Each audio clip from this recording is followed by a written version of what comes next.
This podcast was recorded on Ramangeri land. Always was, always will be Aboriginal land.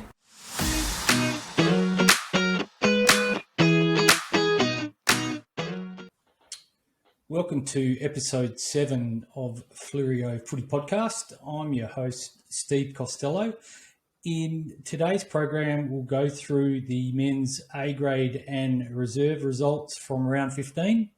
We'll do the Telstra Senior Colts and the Fleurieu Milk Junior Colts results from round 15.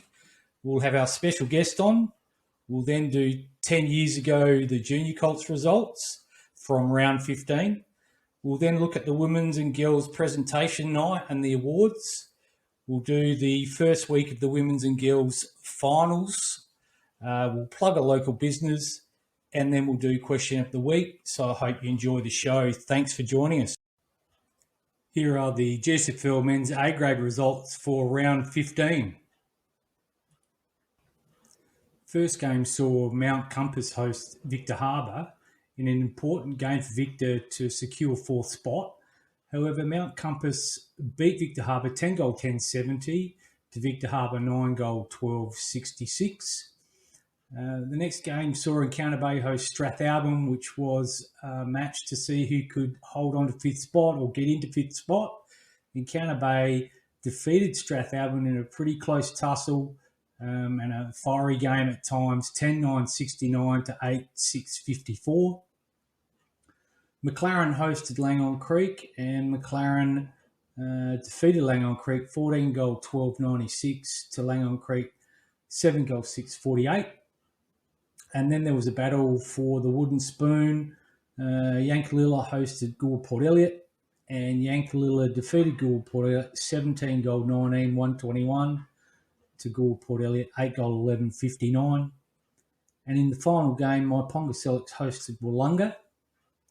And the score there saw Myponga Selix kick pretty inaccurately, 3-goal 17-35 to Wollonga 9-goal 9-63. So if you're looking for best players and goal kickers, please visit the website address below. And that's the A-grade results from round 15.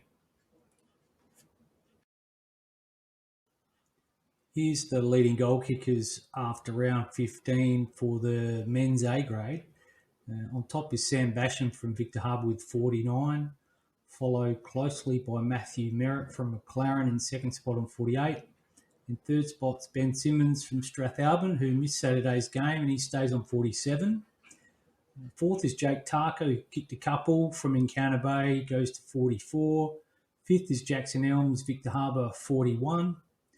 Then we've got three guys by the looks of it on 36. That's James Grimley, Nick Marshall, and Tom Pinion.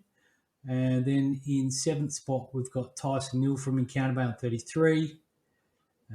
Eighth spot, Ziggy Vicunis, Mount Compass, 31, tied with Riley Clamp from Strath, 31. And ninth is Kobe Hellier from Langon Creek on 30. So the A-grade Premiership ladder after round 15 looks something like this. McLaren on top, undefeated, 30 points. Second is Wollonga on 22 points.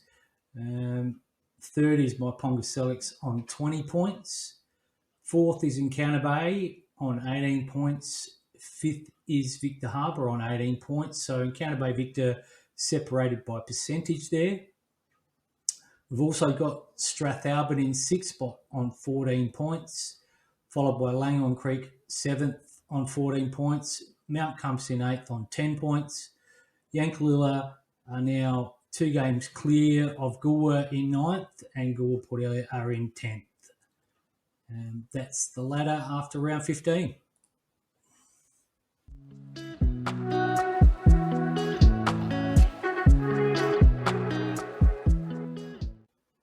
Here are the results for the GSFL reserves grade after round 15. Mount Compass hosted Victor Harbor. Victor Harbor had the victory, 17-goal 9-111 to Mount Compass 6-goal 7-43.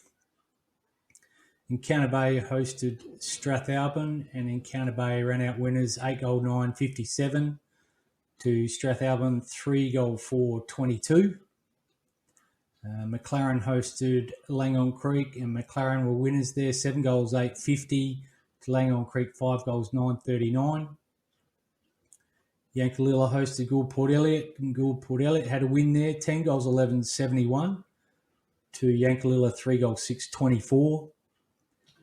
And in the last game, my Ponga Selix hosted Wollonga, and my Ponga Selix won that game 4 goals, 10-34. Defeating Wollonga 4 goals, 7-31. For best players and goal kickers, please visit the web address below. The leading goal kickers for the men's reserve grade after round 15 finds Graydon Brand from Langon Creek on top with 32 goals.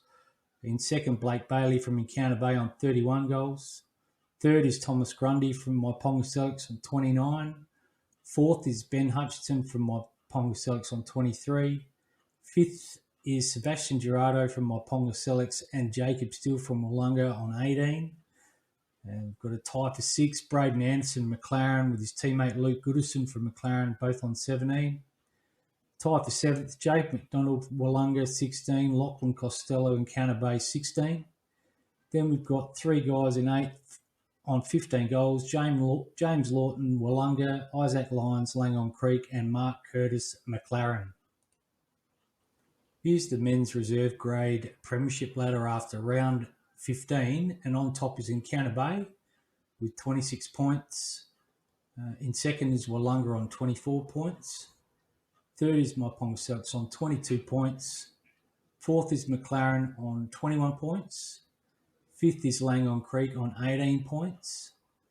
Then we've got in 6th and 7th, 6 is Victor Harbour on 14 and 7 is Strathalbyn on 14, separated by percentage. 8th is Gould Port Elliot on 9 points. 9th is Yankalilla on 2 points. And 10th is Mount Compass, yet to have a win.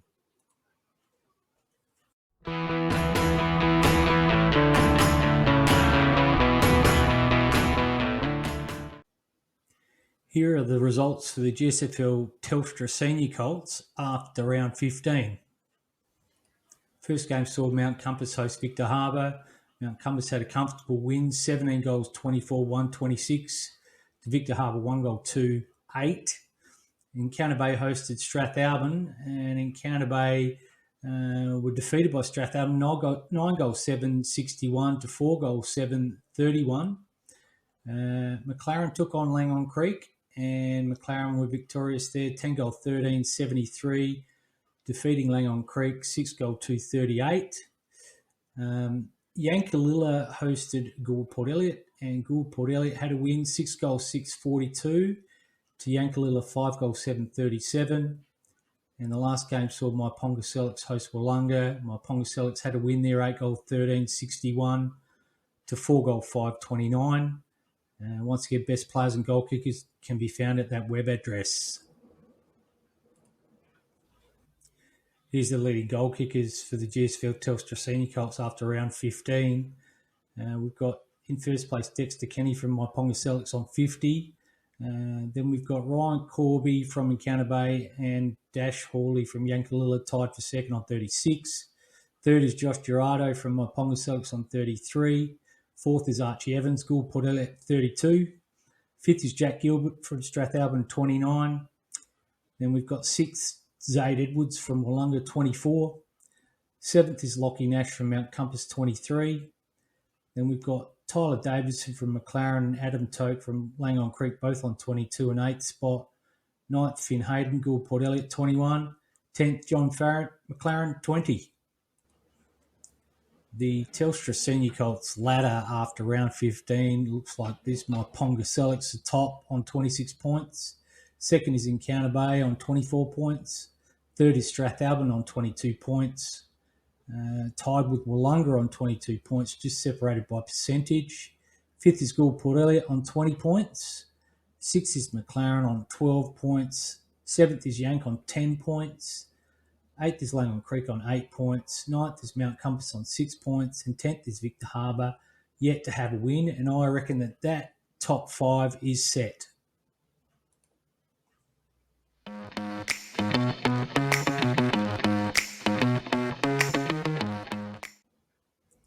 Here are the GSFL Fleurieu Milk Junior Colt results after round 15. Mount Compass took on Victor Harbor, and Victor Harbor ran out winners there 12 goals 880 to Mount Compass 2 goals 214.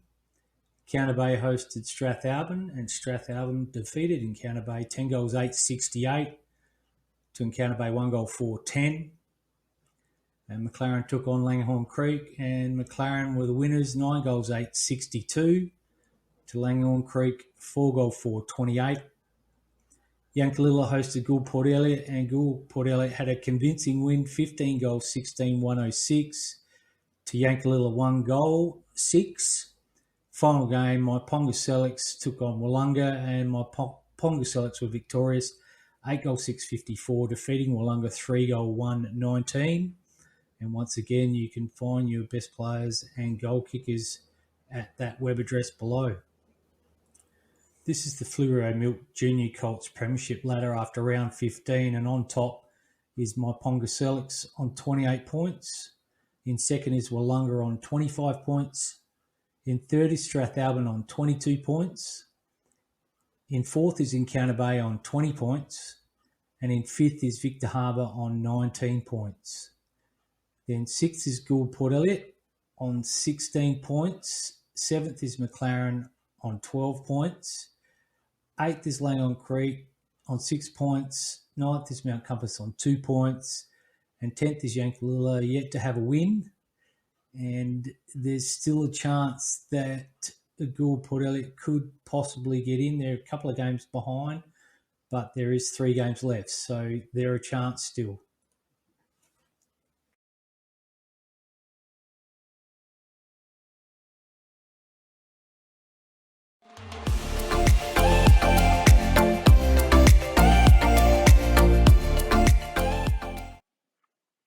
It gives me great pleasure to welcome to Fleurieu Footy Podcast, Max McArdle, a gun footy player at the Gould Magpies, the Saints and the Gould Port Elliot Magpies, and now a professional golfer. Welcome along, Max. Okay, Cozzy. Thanks for having me, mate. Yeah, no worries. Look, we'll get straight into it. I've got a few questions for you, and then we have a bit of a quiz afterwards.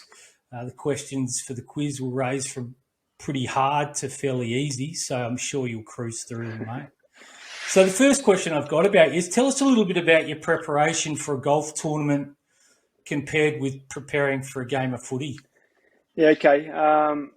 Footy preparation was a while ago, and I guess I was an amateur football player out in the country.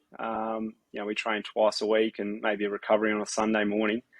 I've always been a believer of sort of you get out what you put in. So I'd like to think that when I was playing footy, I always trained. I always trained Monday, Tuesday, and Thursday, and recovery on Sunday.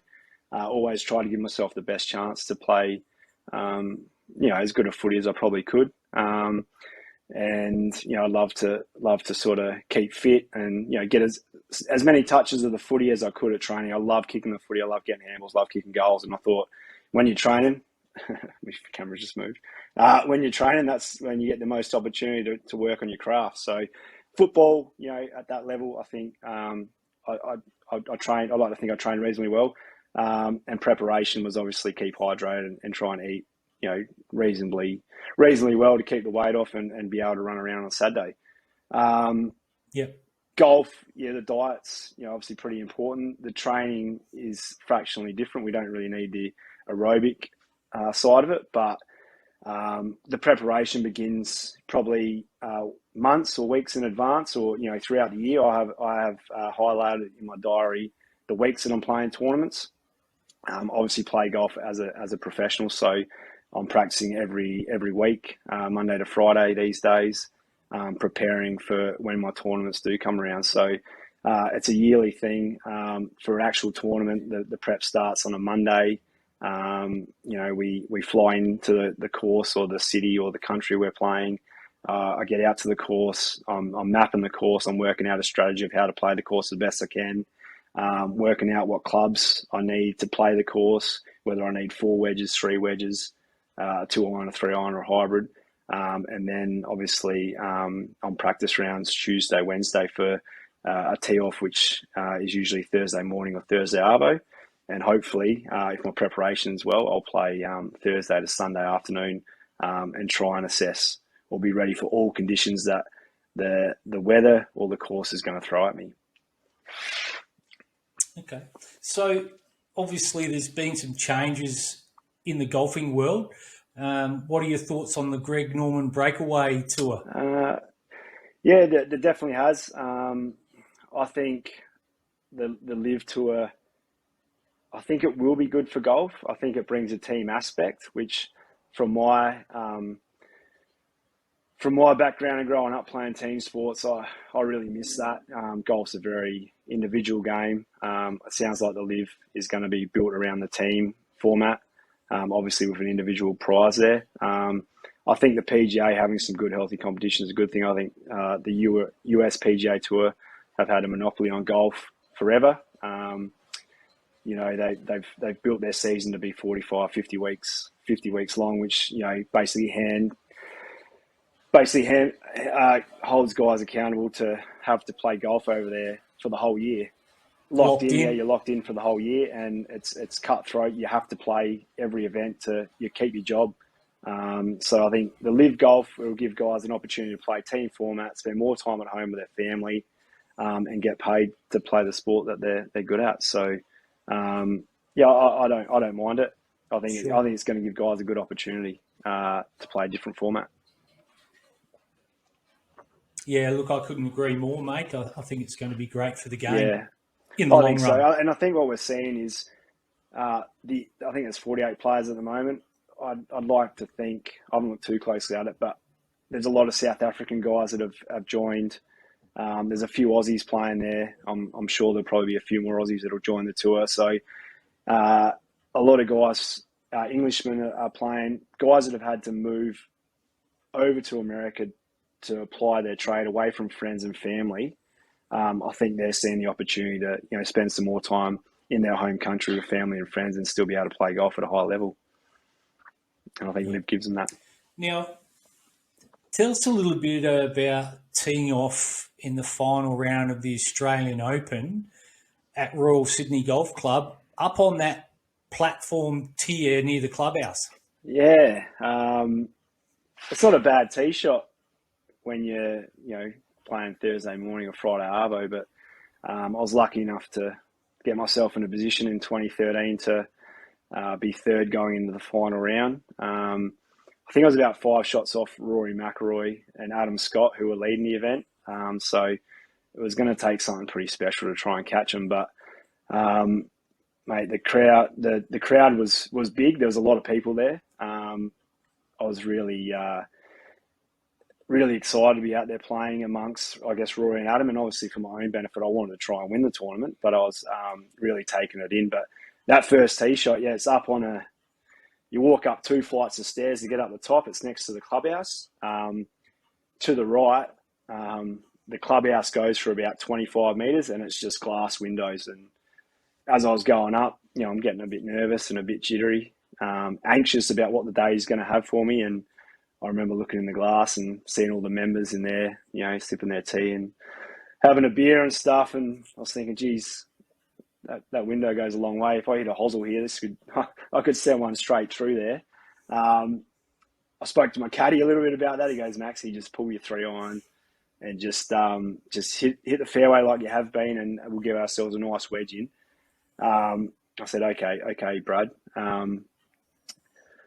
We were held up. I think I had Stuart Appleby and Richard Green playing the group ahead of us. So we're running a bit behind, which was giving me more time to think. And they were making a mess of the hole after hitting driver. And I went back to Brad. I said, mate, this sitting around is not really helping me much. And then I put my tee in the ground. I'm up above everyone. And as I look up to look down the fairway, Adam, Scott and Rory McIlroy have put their heads up over the stairs to see what's going on while there's a hold up. And I was just going, oh, no, here we go. I could take one of them out here as well. When it was nerve-wracking, but I got my tee shot away in the fairway. I just committed to hitting a good swing, and Brad really helped me there. Got me 3-iron in the fairway, and then I hit a wedge to a couple of feet and made birdie, and I was away for the day that it didn't pan out how I'd liked. I think I finished 10th or 11th. I think I shot even par, and a few guys from behind me, went past me. But pretty nerve wracking up there. A lot of glass. Had two of the best players in the world peeping their head up and having a look, and got away with it. But just good thoughts in the end got me going. But it was pretty nerve wracking early. Wow, what an experience, mate. Yeah, definitely a highlight of my career. That whole day, I was the group ahead of Rory and Adam. It was basically a duel between them and everyone in Sydney. It seemed like had gone out to watch them, and I was lucky enough to be the group ahead and play in front of a lot of people. And it's definitely a highlight of my career to have that crowd and have the people support you, whether you're playing good or bad. The people in golf, the supporters of golf are really good, and to be playing in front of two, I guess, world-class players, probably going to go down in the Hall of Fame in golf at one point, to be sort of have a front row seat to them and what people were watching was really cool. Now, mate, what do you indulge in or enjoy outside of golf? Yeah, outside of golf, I mean, golf's pretty busy. I travel a lot, so when I'm home, I like to be home. I love spending time with my family. My son Mitch has got the sport bug in him, which I think comes from me, but also his mum, Kat. We love going around and watching him play sport. He's playing a lot of basketball, a lot of footy, and a lot of cricket. We love going and seeing him, but also all the kids having fun, a smile on their face to run around with their mates and be active. We really enjoy that. And then I enjoy catching up with my mates for a beer. Usually happens at a footy game. I still love coming down the GSFL and watching the country footy. I still love my local footy. I love my SNFL footy. So, if I get time and I can go and watch some local footy, I'm always there floating around. Well, at least when you're on your golf tours, mate, you can always hook into Fleurieu Footy podcast to catch up on some Absolutely. things. It'll be a go-to podcast now, especially when I've got a half an hour, 45 minutes to kill in an airport or on a plane. I'll download it and I'll keep in touch and hear what's going on in the GSFL. What, just watch your episode? No. I'll keep track of what's going on in the GSFL, mate. I still love the GSFL. I still love home, which is the Fleurieu. So, yeah, I love seeing what's going on down there.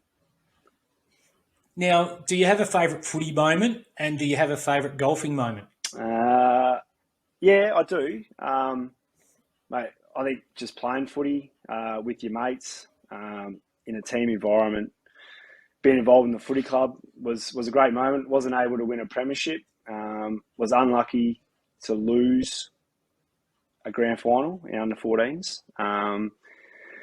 With the last kick of the day against Strath in 1999, it still eats at me a little bit because we led all day. And we had a great team. I think you coached us in 2001, the senior Colt years, but we always had a bit of talent floating through Goa. We had a good squad of kids that loved playing footy.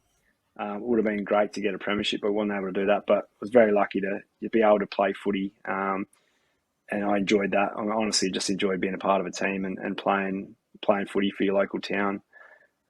Golf, haven't won yet on tour. I've had 4 runner-up finishes. Again, that irks at me a little bit, but I'm sure if I can put the work in, I can win on tour. Probably 2008 when I was an amateur, qualified for the Australian Open, and I was pretty raw to the elite golf world, especially amateur golf. And I just had a few mates that were going to Sydney to pre-qualify for the Australian Open. And I was just like, all right, well, let's go do it. I'll jump in and go with it. I didn't really know what to expect. It was a Monday qualifier. There was 10 spots. I asked the guys, what do we need to shoot to get in? They go, mate, just go out and try and make as many birdies as you can. If you shoot under par, you'll be a chance. I think I started off birdie, eagle. I was 4 under through 3. I thought, wow, here we go. Then I was nervous for my next 15 holes because I was like, there's an outcome here, which is getting the Australian Open. And what am I going to do? What if I get in, what am I going to do? I haven't got a flight booked. I haven't got any, I haven't got no caddy. I don't have a hotel booked for the rest of the week. I was really unsure. And then I settled myself down and I just got through the 15 holes and was able to qualify for it. And then, rang my coach, rang my dad, had to try and find a caddy. And what an experience that was as an amateur. It was my first professional tournament, Royal Sydney Golf Club. It's a beautiful, big, old clubhouse. The course was magnificent. Again, there was ropes. It was just bigger than I'd ever expected. And we had players' lounge, we had food, we had locker room attendants that polish your shoes. We had all the club distributors there handing you out clubs, putters, whatever you need. I just thought, wow, this is something that I want to do for a job now. Having that taste of it, probably about 12 or 14 months into the golf journey, really whet the appetite for me to push and try and improve. And it was definitely made me realise that's something that I want to do. So probably that experience is probably a highlight at this point. Okay. So let's move on to the AFL. Who do you support in the AFL? I'm a Crows supporter. Adelaide, yeah. Okay. Yeah. So they had a good win last weekend. Had a very good win.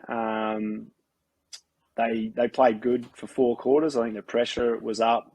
They look like their structure's held. And I think if I go back to the start of the year, that's sort of the style of footy they look like they played in the opening rounds when they pushed some of the top teams and looked like winning probably 4 or 5 of their first 6 games. Yep. So there's signs I think there. so. I think they're a developing squad. Obviously, they got close to the Holy Grail in 2017 and, probably committed to that list for a couple of years and realised that it probably wasn't the right way to go and they've had to reset. And I think they're looking like a team that are playing for each other at the moment.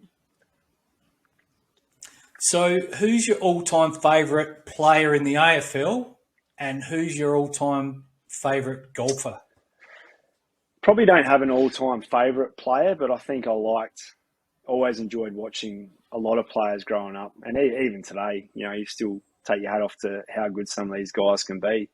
I could probably almost say Ryan Griffin's your favourite player that played AFL footy, because you got to play a lot of junior footy with him and his brothers. They lived up the road from us, so you spent a lot of time. And I thought he had a really good career. Loved watching him go about it. But yeah, probably Nathan Buckley, I think I was a big fan of. Loved the way he kicked the footy. I always loved kicking the footy, so always you try and emulate his ability to be able to kick the footy and try and spear it in and kick around the corner a little bit, even though guys would try and coach it out of you. But James Hird, the way he could turn a game, he didn't have to do a lot, but he just seemed to win a lot of games off his own boot. Then your gut runners like Robert Harvey, Shane Crawford, Ben Cousins, I thought they were fantastic footballers to watch, and you always turn the TV on when they were playing. Sure. What about your favourite golfer? Tiger Woods, I think. I think the way the theatrical side that he brought to the game, he really changed the game.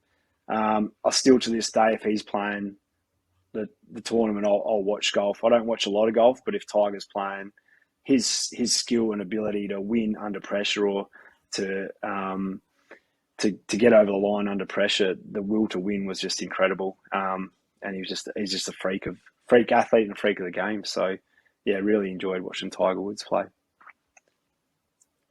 Yeah, couldn't agree more, mate. I think he broke down a lot of barriers too when he came out and started winning those tournaments. I think it was pretty important for golf. Great. Mate, that's the end of the questions. We'll now go on to our famous quiz, and I've got some AFL questions for you. Look, some of them range from being pretty easy, and I reckon there's a couple that are pretty hard. So what we do is we go through all the questions and I'll give you the answers later, and it could be good news or bad news, okay. all right?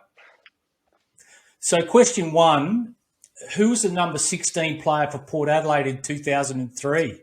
Oof, number 16, 2003.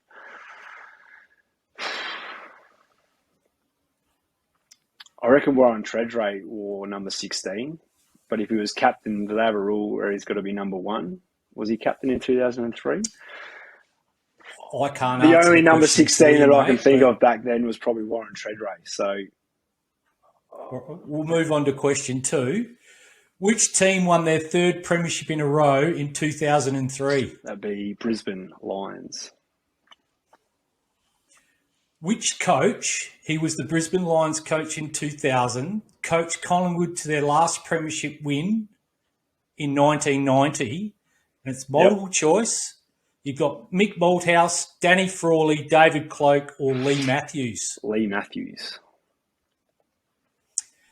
This is question 4, what unfortunate injury did Geelong's Stephen Hocking sustain in the 1989 grand final, which was the famous one with Dipper and Dermy getting injured? But Stephen Hocking from Geelong got a pretty serious injury. Do you know what it was? I've watched this game a few times and I can't remember it. I'm not sure. I'm going to say knocked out. Okay. So the last question is which barnyard animal wearing number 4 was thrown onto the SCG at Sydney versus St Kilda in the match in 1994? I watched this game and I can remember it happening. It was a pig. Okay, mate, well done. So I reckon you've got 4 out of 5 because you struggled to answer question 4, but you've tied with Bridjo, Gianni and Dennis Rice. So we'll go through them. Warren Treadray was correct, and it was number 16. He didn't have to wear number 1. Brisbane Lions, yes, 2003 was the 3rd premiership. Lee Matthews was the coach. Stephen Hocking had a split testicle. Ouch. So you think about Dermy's injury and Dipper's injury, probably Stephen Hocking's was a little bit worse. And it was a pig that was on the SCG trying to be like Plugger, I think. I think that was. And it was a pretty good call from Sandy Roberts. Yeah, I can't remember his exact call, but I remember having a giggle on the couch. I was pretty young then, but I do remember watching it on TV. So 4 out of 5, you're tied with a couple of guys. We might have to have a quiz off at the end of the year, mate. So I hope I can get in contact with you and you can be around the place to absolutely. do it. That'll be fantastic. We'll see how we go. Look, thanks for coming on Fleurieu Footy Podcast, Max, and I really enjoy the insights into a bit of the golfing world, and I'm pretty sure our punters will like that too. And look, you had a pretty good career as a footy player too, mate, so hang your hat on that. Thanks, Cosy. Thanks for the chat, mate.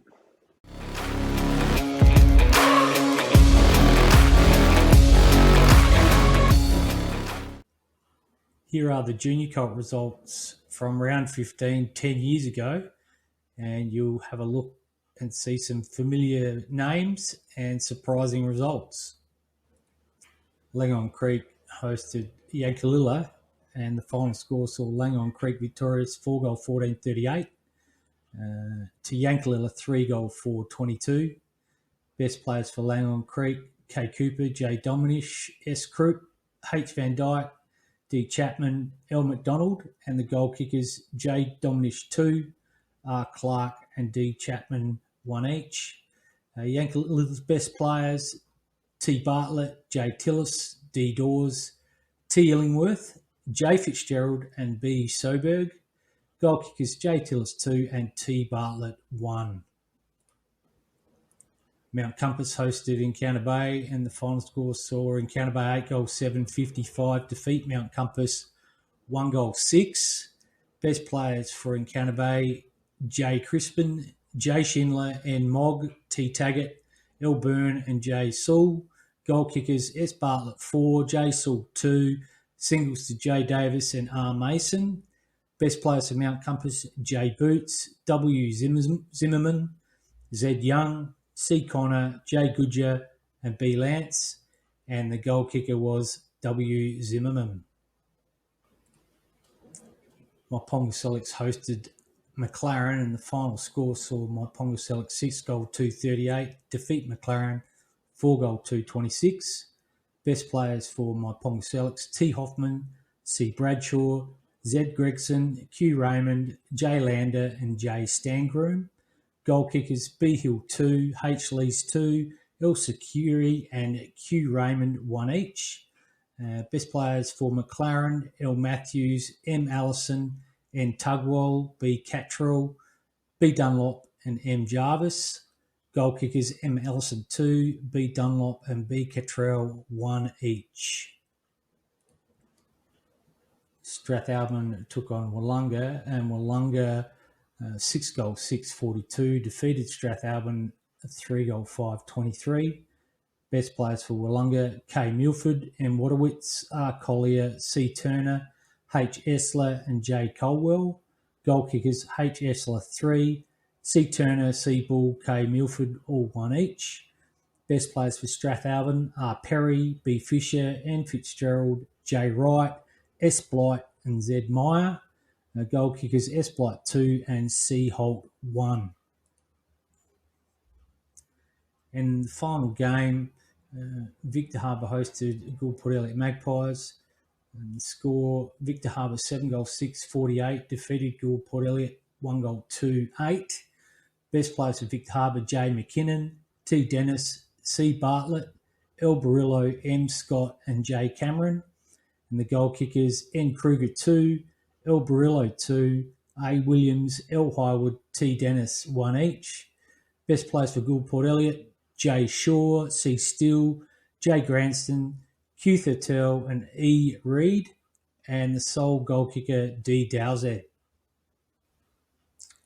So the Premiership ladder for Junior Colts 10 years ago went like this. First place in Counter Bay on 30 points. Second, my Ponga Selix on 26 points. Third, Victor Harbour on 22 points. Fourth, Wollonga on 18 points. Fifth, McLaren on 16 points. Sixth was Strathalbyn on 14 points. Seventh was Mount Compass on 10 points. Eighth, Gould Port Elliot, 8 points. Ninth, Lanyon Creek, 4 points. 10th, Yankalilla, 2 points. So there was still a chance for Strathalbyn to try and jump up into 5th spot, but it was all getting a bit late with 3 games left.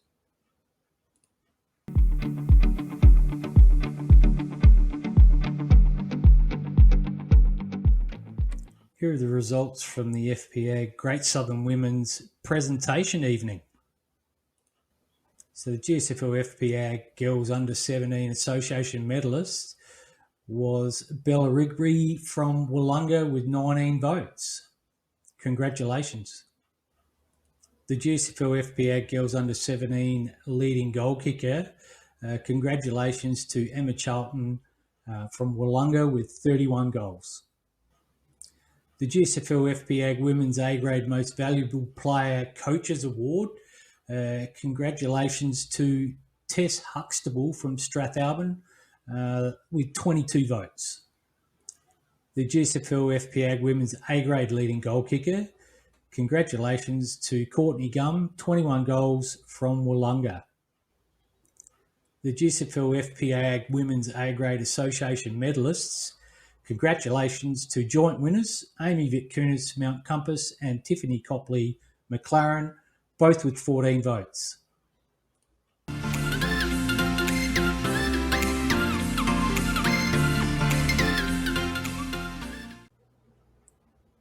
Here are the results for the GSFL FPA Under 17 Girls Elimination Final. The Under 17 Girls Elimination Final saw McLaren 3-4-22 defeat Yankalilla 0 goals 5 points 5. If you're looking for best players and goal kickers, please follow the web link below. Here are the results for the GSFL FPA Under 17 Girls Qualifying Final. Wollonga played Strathalbyn in the qualifying final for the girls under 17, and Wollonga were victorious 8-5-53, defeating Strathalbyn 2 points. If you're looking for best players and goal kickers, go to the web address below. Here are the results for the GSFL FPA Women's A-Grade Elimination Final. In the Women's A-Grade Elimination Final, Gould Port Elliot defeated Strathalbyn. Gould Port Elliot 6-4-40 to Strathalbyn 2-3-15, and you'll get goal kickers and best players at that web address below. Here are the results for the GSFL FPA Women's A-Grade Qualifying Final. Wollonga took on McLaren, and Wollonga were victorious 8-3-51 defeating McLaren 3-3-21. So best players and goal kickers can be found at the web address below.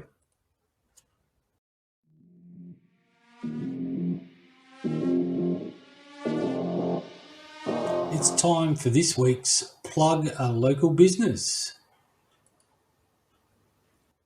GBF Clothing Company, grateful, blessed, faithful. Apparel and clothing, shopping and retail.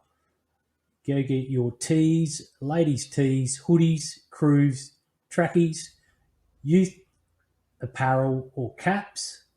Now go online to shop, visit their Facebook page or website. Send them a message or an email, gbfclothingcompany.au@gmail.com, or shop in store, shop 3/2 Cadell Street, Goolwa. Open Wednesday through to Sunday, 10 a.m. to 4 p.m, closed on Monday and Tuesday. It's time for Question of the Week. Who's going to finish in the top 5 of the GSFL A grade with 3 games to go? Here are the contenders remaining 3 games. Encounter Bay have got Wollonga, Gould, Port Elliot and McLaren. Victor Harbour have got McLaren, Myponga, Selix and Wollonga. Strathalbyn has Mount Compass, Yankalilla and Myponga Selix. Langon Creek have Yankalilla, Wollonga and Gould, Port Elliot. Strathalbyn and Langon Creek are 2 games behind but could possibly win 2 out of the last 3 games. Both Encounter Bay and Victor Harbour have a tougher last 3 games.